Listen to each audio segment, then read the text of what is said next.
Hello again. I'm Kevin Steele, your humble reporter here to talk politics. Once again, we are so glad that you are with us. We hope that you in your seats at home are joining us in your mind, in spirit, talking politics right alongside us. Jeff Lewis, a Republican activist, is here today to talk about politics in America today. Fernando Ramirez is also here, a Democratic activist, and the great Lewis Ackerman, the Orange County Democratic chair. Activist extraordinaire. Good to see you, my friend. It's going to be a long 5 minutes, y'all. Yeah, hey, listen, there is a lot to talk about, right? The national emergency called by the president, maybe the most important of the topics that we could talk about today. Maybe not. Let's go into it. The national emergency. Is it an emergency, though? It's an emergency, but nothing that the wall is going to fix. The governor of California says that it's been proven over and over. This is not an emergency. It must be an emergency. We're leading with it. So, I mean, that tells me it's an emergency. The president of the United States has said on a few occasions, this is not a big problem. This is not, something that needs immediate attention. Ask the parents and families of those that have lost their lives due to illegal immigration, murders committed within our borders, and tell me, that's not an emergency for them. It's always an emergency when it happens to you. So, but the majority of those did not cross the river come that way. They came totally legally. agree. Yeah, totally. Well, no, they didn't come illegally. That's why they're illegal immigrants. So, when you have 16 states that file suit against this move by the president, if you see where they are, none of them border Mexico. It's amazing how none of them have any issues with immigration, yet the states that do are automatically castigated in the media because we actually deal with the program. Ask your affiliates in San Diego News what they think about it. They run a report, CNN squashes it because it wasn't fitting their narrative. And Lewis Ackerman, we've gotten to the point narrative drives everything. Have we not already been down this road? The president said, hey, this travel ban is what I talked about in the campaign. States immediately sued. We ran through the courts, just as the national emergency question will run through the courts with the 16 states, including California, filing this suit. Have we not already run this course? Because during the travel ban litigation, we learned that the president was right. Presidents have broad presidential authority to do such things. Do they not? Oh, they absolutely do. I think they have to have good reason to do the things they do, though. I don't believe this is a national emergency. Which one of those lies was not a good reason? Let's hear why is it not a national emergency? Well, first, illegal immigration has been trending down over the years, and yes, it's something we need to address, absolutely. We like to be portrayed as people who want open borders, everybody come, we don't need any rules. We the Democrats, yes. But that's absolutely not the case. They do not want open borders. We need strong borders, we need strong immigration policy. Yes. And starting with a wall is not strong immigration policy. Go for it. The Democrats are in favor of border security. You heard it right here. I'm sure that some local Democrats around here probably are in 100% agreement with the president on this. However, that is not the stance of the National Party. Now, I think what you'll see in the course of the national debate as we enter the primary season is a big old discussion within the Democratic Party about the relevance of a wall. I think it was, correct me if I'm wrong, but is it not Amy Klobuchar from Minnesota that has actually come out in favor of border security in stark contrast to the other 25 candidates in the field? I think I'm just going to sign them an alphabetical letter at this point and then go back to AA and restart AB as we go along. But the thing is, go for it, Fernando. Everybody's for securing the border, but the thing is, with the technology we have today, there's other ways of securing the border. And you were talking about illegals committing all these crimes. The majority of those undocumented illegals that became illegal came here legally through tourist visas, student visas, and work visas, and overstayed their permit. And that's when that is the main crux of our illegal immigration. And why? Because if you're 20 years old and you want to come to the United States to better your life, better things for your family, and you want to come through the legal process, you can fill out your paperwork, go through immigration lawyer, on balance, and they'll tell you 15 to 18 years. Well, can I ask you something? Right. Do you not support a wall simply because you believe it's like antiquated technology? No, I don't support a law because I grew up in Southeast Texas. 8 miles from the border, and we had good, secure borders. We don't have the immigration problem we have now because times have changed. Okay. People do not respect the United States like they used to respect it in my time. Yeah, and I totally agree with that 100%. Now, my point being is that, you know, when you use walls in conjunction with the surveillance and everything else that has been requested, you know, people manning the walls, so to speak, you know, with National Guardsmen necessarily down there. This is an all-in approach, okay? But first things first, you got to build a structure for them to be. We need the infrastructure down there. Part of that is a wall, for a multi-layered program. You know, the argument has been from the left is that walls are antiquated. We're doing a 13th century solution for a 21st century problem. And my answer is, okay, last time I checked, there's 4 wheels on your car, which were invented somewhere probably around 4000 BC. Wheels are still around because they work. Walls are still around because they work. Jeff is trying to filibuster, but I let you in, sir. He's doing his best. One-man show, I guess. No, it's okay. Yeah, Lewis, a wall's a bad idea. It just won't work. I'm not going to say that walls won't work, period, because that statement is wrong. But to use a wall as your primary method of immigration control, that won't work. Yeah. We For need a moment, let's forget the notion of illegal immigrants from the Central American nations. Do you have no concerns about national security, i.e. terrorists from Iran, from some of these other nations coming through the southern border? Absolutely. I think that's absolutely why we need a strong border. You know, if we lived in how about a utopia... a wall? So let's say a wall would work. What do you think, because we can have something better. Why not? You know, we need a starting point, absolutely. But if we can start with something better than just a wall, why shouldn't we? Fernando, go. The wall is a good idea, and the reason President Trump is pushing it because he does not want to become the read my lips president that Bush became, because he said, read my lips, no more taxes, we got taxes. Well, he doesn't want to be the build a wall, we're going to build it, Mexico pay for it, and it doesn't happen.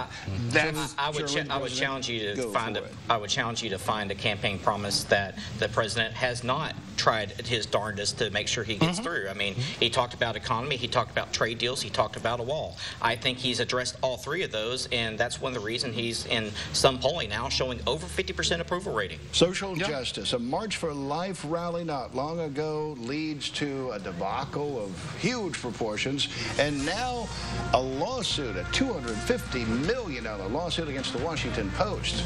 We'll talk about that when we come back. Benton's Restaurant on Twin City Highway in the heart of Mid-County. A popular spot for weekday lunch specials, business or club meetings, and family-style Sunday buffets. Lunch served Tuesday through Friday and Sunday buffet, all 11:30 to 2. This President's Day, there's big news at Nissan Now. No brand received more J.D. Power Initial Quality Awards for cars and trucks than Nissan. That means that people love their new Nissans. So we're thanking you with big savings on our lineup, including Rogue with Pro Pilot Assist. Save up to $3,000 on the 2019 Rogue, or save up to $2,000 on the 2019 Sentra. Get to Nissan now, before these offers are yesterday's news. At Benton's, we help create moments to remember, hosting newlyweds, families, classmates, civic, and social groups. Formerly the Pompano Club and still the same owners, it's been our honor for 40 years. Benton's Restaurant and Events on Twin City Highway in the heart of Mid-County. We are back on Southeast Texas Weekly to talk politics. Kristy Wendler with the Wendler Law Firm joins us. Thanks so much for being with us. Thank you. It's great to be here. Man. It is so great to have you with us, an immigration lawyer for the most part. What did you think when you were hearing the conversation previously about this matter of a national emergency? What observations immediately came to mind on all of that? Well, you know, is it a national emergency? I think that we all agree that national security security is of importance. But is the wall the way to go?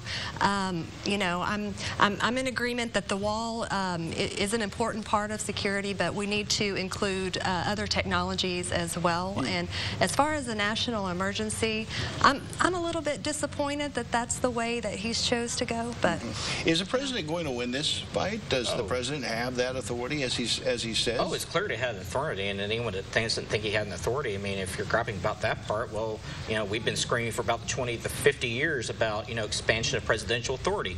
Every now and then it bites you when you do that. So, again, if we want to roll back the powers of president, I'm all in. I mean, let's go for it, Well, we're not a dictatorship. We don't like the idea of presidents doing executive actions. We don't like them doing these national emergency things, although most presidents in modern times have done so. There have been a lot of national emergency, Senator. He has to express authorization in this case. I mean, I don't see how you can argue that in this case he does not have the authority to do so. He has the authority to move around funds that have not already been allocated. He'll do it. A 5-4 vote at the Supreme Court, there. And the president wins. What do you think, Louis Ackerman? I mean, it's possible. I think my biggest issue with this national emergency is that we took this to Congress, and to me, a Congress is supposed to be representative of the people.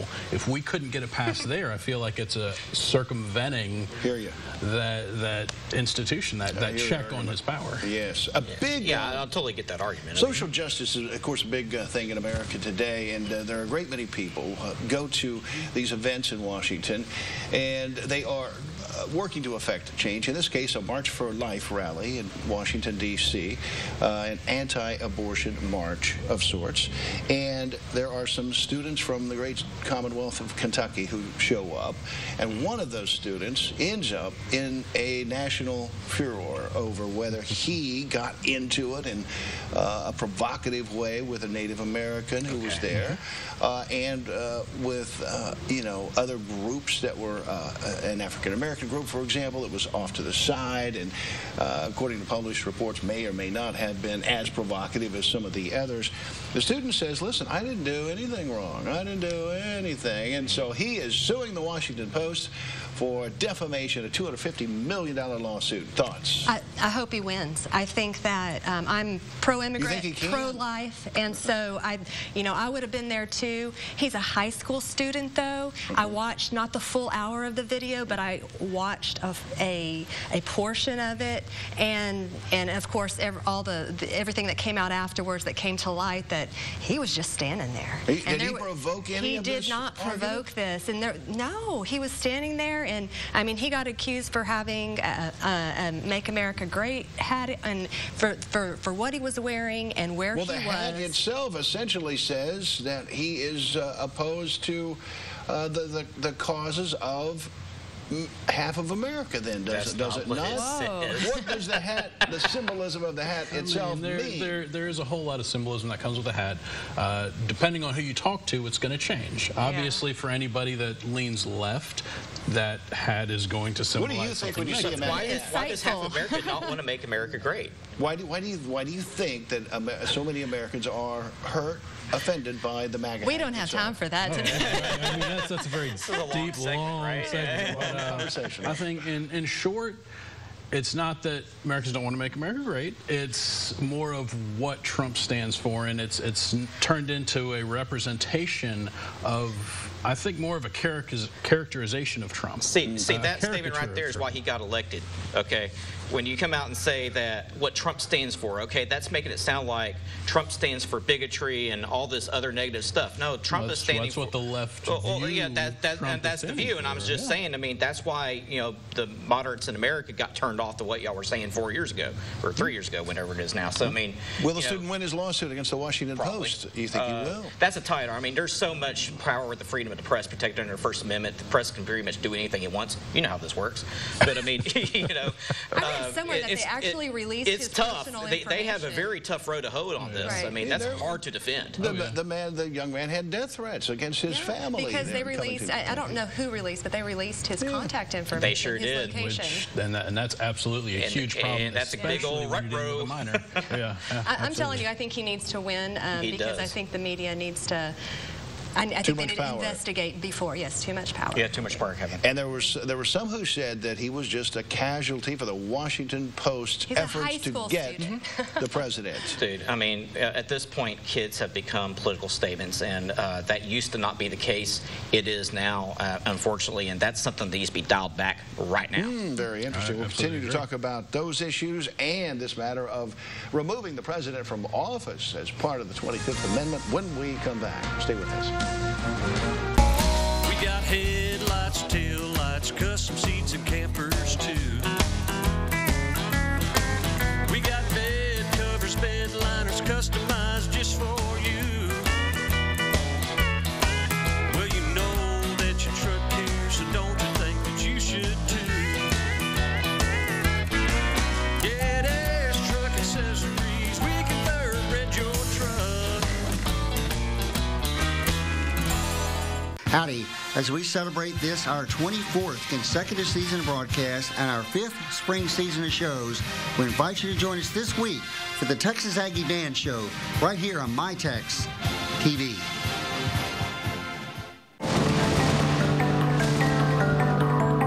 The 12 News Weather Center, always tracking severe weather. Anytime, anywhere. Every superhero has their kryptonite. This is a substantial wound. The Big Bang Theory, 5 nights a week. We are back on Southeast Texas Weekly, and I'm Kevin Steele. Be sure and weigh in on social media. We would love to hear how you feel about these political matters. Let's all get into this big conversation of how we have the best America possible. Southeast Texas has a voice in these matters. Kit Bettman, the Hardin County GOP chairman, joins us once again. Great to have you representing the great county of Hardin. Yes. Representing the great county of Orange, David Covey, the Orange County Republican chairman. Great to see you, sir. Thank you. And we have with us as well Michael Lindsay with Lindsay and Parsons, an advocate for the Democratic Party. Always Great to see you, sir. Yes, coming to us from the left. We've talked a lot about is this student going to win his lawsuit? He's going to win something. He's $250 million. Maybe he gets $5 million from the Washington Post and he walks away happy as a clam. But should he? Is it right for him to be suing? Absolutely. On this point. You can't start a whole narrative painting him out to be a bad guy. He's not a public figure. He doesn't have, or they don't have the protections of going after a public figure. He's a 16-year-old kid. The early reports made him look like he might have been a bad guy. He comes up, he's face to face with a Native American leader who's simply there demonstrating as a part of our constitutionally protected rights to demonstrate. He has his free speech, of course, the young man does, but the Native American also has his right to free speech. He looked provocative in the early going, did he not? With the bits and pieces of the clips you initially saw, I think you can draw that conclusion, but if you look a little bit more of it, and like Kent said, you're dealing with a child that is not a public figure, so not the measure of damages, but the standard that the paper's going to be held to is going to be a little bit different. I would say the bigger story, though, is that the media has portrayed it this way just to get a reaction. And here you have a young student, and now he has all this attention. He has these death threats, and it's completely out of proportion. I don't think he's going to win. I think he should win. Yeah. But I think the media ultimately, maybe they'll settle, but they seem to get away with it. And it goes back to the narrative that Trump has been bringing forward and showing that there is a lot of fake news. I think the Washington Post, the New York Times, and some of these major outlets around America, do you really believe that they start with the presumption of how do we get President Trump, and then whatever is a casualty along the way is a casualty? I think when you look at it logically and look at their stories and how they report, that they have an agenda. And I think that how they report the stories goes into their view and what they'd like to see happen to President Trump. And ultimately, they're so obsessed with opposing him that it'll affect young high school students like this man. The president, you have supported on many times, on many occasions on this program, has so literally upset the Federal Bureau of Investigation they seriously considered removing him from office. And he did that weeks into office. He'd been a president for just a couple of weeks. And the thing they were mad about was that he fired Comey, which, by the way, was their recommendation. That was Rosenstein's recommendation, and he's got it in writing. He said, fire Comey. Is that a coup attempt on the part of the FBI, or is that the honestly held opinion of many of the leaders in Washington that we have literally a loose cannon in the White House? It's not a coup attempt, and I think we need to have a serious conversation about the 25th Amendment and what it takes to invoke it. You're looking at Cabinet right now that has 5 or 6 appointees that have not been approved. Do they vote to remove the president, or do you have to be approved by the Senate to remove him? And whether we're talking about this president or some other president, I think it's obvious that the country owes itself a debate on the mental deficiencies and mental adequacies of our leader, and how do we remove a leader? Yeah, good point. Good point. Well put. All right, so they had this conversation. Andrew McCabe is out there making an argument that the president has looked unfit at many points. Is this going to rear its head again? Are we going to see right before the, well, when we get into the 2020 cycle, are we going to see real questions about, the mental capabilities of President Trump? I don't think so. I think that McCabe is the one that's appearing unfit for his job, and I think he's saying things that are being contradicted both by himself and by the report that I assume will be released next week. So I think McCabe's the one that ultimately will be seen as unfit, and I think the president has established his credibility, and I believe the report will verify that. So we hear these buzzwords passed around. Do you really think there's a deep state working against Donald Trump? Do you believe there's a deep state? Is there a deep state? Well, how deep it is, we don't know, but obviously there was a few people. If anything McCabe said is true, yes, that suggests that there was a group of people. Remember, a conspiracy only means 2 people getting together to try and do something. So there was some group of people that were trying to have some effect, if anything McCabe says is true. A lot of people think, they say anyway, that they believe it's a big, broad, so it goes to justice and it goes to Treasury, and all down in here is this big apparatus opposing the president. Do you believe that? Absolutely not. I think 39% of the people are going to believe there's a deep state theory. They're still blaming Obama and Hillary for everything. I think the problem really is the fact that the president is facing 7 to 11 criminal investigations between his business, his families, and his charity. I think that's the problem, is his criminal activity. And we do have a Mueller probe which has been revealed to be close to being wrapped up. What are we going to learn? I'll start with you, sir.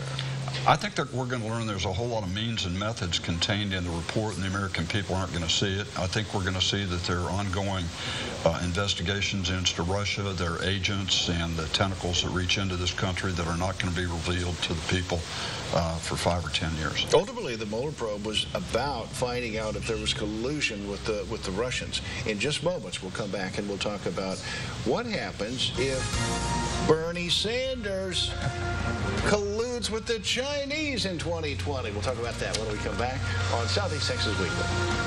Jimmy Ott & Son in Jasper, your one-stop furniture store for over 65 years. So if you're looking for a new sofa or appliance, Jimmy Ott & Son has the best selection to spruce up any home. At Jimmy Ott & Son Furniture and Appliance, you always get 12 months, no interest. Are you worried about Mom?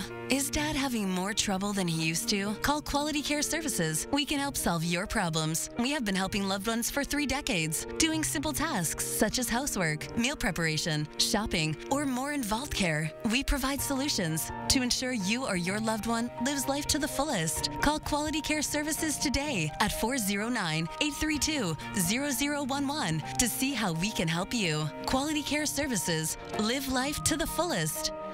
Drive to Orange and save some green during Truck Month at Sabine River Ford in Orange. And save thousands on Sabine River Ford's Texas side selection with 0 down, no payments for 90 days, and 0% for 72 months. At Sabine River Ford in Orange. Welcome back. What is wrong with the presupposition that we should not have foreign nations involved in a monetary way or in any of these influential ways in an American election? What is wrong? Why does your party fight this Mueller probe so staunchly when all it is... It has nothing to do with other countries not being involved in our elections. The elections should be for the citizens. This should be a sacred voting right, and it should have integrity. But the Mueller investigation has turned into this witch hunt to discredit the president, and it's no longer about the issues it was started on. But your tag team wrestling partner over here would have a fit if Bernie Sanders had the Chinese paying for his campaign. We would, and we were mad about Hillary getting paid by the Russians with the Uranium One deal. But evidently, you only get investigated if you're a Republican. Is that true? You only get investigated They had the if House, you're a they had the Republican. Senate. You just talked about their own Department of Justice can't do anything except investigate the president. Get in line, Wait, guys. whose Department of Justice was it? It's your president. Wait, no, you said our Department of Justice. He hadn't had any control of the Department of Justice. Well, he needs to get control of it. We agree on that. We agree on that. I mean, Rosenstein was definitely not his guy. Bernie Sanders, while we're on the topic, raising $6 million in a single day. Does he look strong as the nominee for the Democratic Party? Kevin, that's a head spinner, and I got to say I agree. And one thing that you may not know is that $600,000 will be reoccurring in monthly funds to Bernie. So that's a big leg up for Bernie. I think Bernie's just running off of his 2016 support, and so he already had the infrastructure there to collect money. I don't think Bernie's going to be their pick. I think Democrats are more interested in winning the election than going with someone like Bernie, and so I think they're going to go with the younger version. Not to mention, out of the 16, everybody's jumped on board or gone more extreme to the left. I have to know who the younger version of Bernie Sanders is. She is better looking. She's better looking. Probably has a little more appeal there. No money. You talking about AOC? No money. No money. But no money. No but she money. dresses well on no money. She does. At least she has a job and a paycheck now. You got even the Republicans talking about AOC here. Always. How about that? The question, that arises though on this Bernie Sanders question is yes about money. But Beto O'Rourke, will he run on the Democratic side in your view? Yeah, I don't think he will. You don't think he will? No, I think he'll stick around for a state race. There won't be any money I don't think there's going to be any money for him. Bernie gets he's hitting the same pot all the rest of them are. Yes. What do you think? You think Beto has a viable chance at winning the nomination? I think Beto or Castro are going to run for the U.S. Senate against Cornyn, and I think there's a real chance that Texas could win that Senate seat, that Democrats could win that Senate seat. I see. All right, when we start talking about this Mueller probe, let's get back to that notion. Are we going to see additional indictments?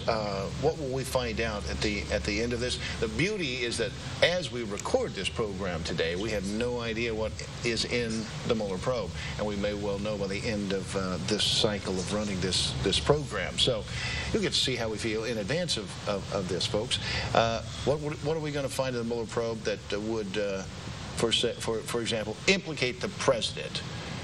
Have we come close enough around the edges to think that Donald Jr. may at some point have maybe he informed his father about the deal in Russia, the Trump Tower in Russia, one of those questions. I give you a chance to proffer what you think we'll find out. We won't find out anything like that. I don't think we're going to find anything related to actual Trump-Russia collusion. I think we're going to find out more stuff about process crimes that happened after supposedly the items we were supposed to be investigating. Well, will there be more indictments of campaign workers? Of things that happened after or decades before, like in the Manafort case, possibly. It's an expansive indictment list right now. It is. I don't think Mueller's going to make any more indictments. I think he's going to kick the report. Yeah. Gotcha. Pretty much done. Department of Justice. Yeah, I think if he would have had anything, he would have already released it. I think this will end this, and we can move on to Making America Great Again. Making America Great Again will be our last words for this program. Thanks. As long as you're okay with that. I'm okay with it. Thanks so much, folks. We appreciate you watching. We'll see you next time here on Southeast Texas Weekly. I wanted to